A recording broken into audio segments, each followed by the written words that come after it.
All right, this is a non-homogeneous DE because on the right-hand side you have 54.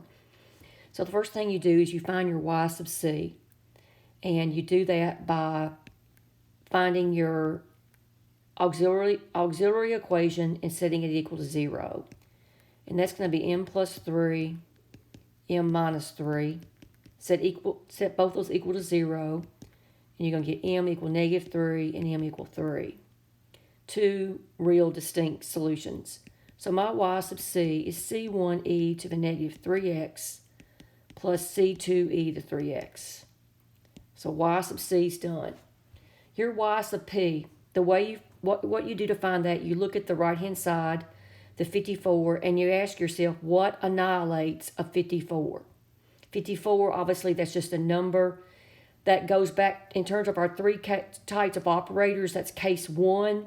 A D annihilates a 54 because the derivative of 54 goes to 0.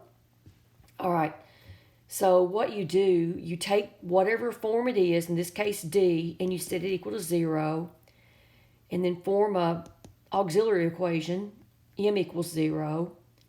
So I know that my y sub p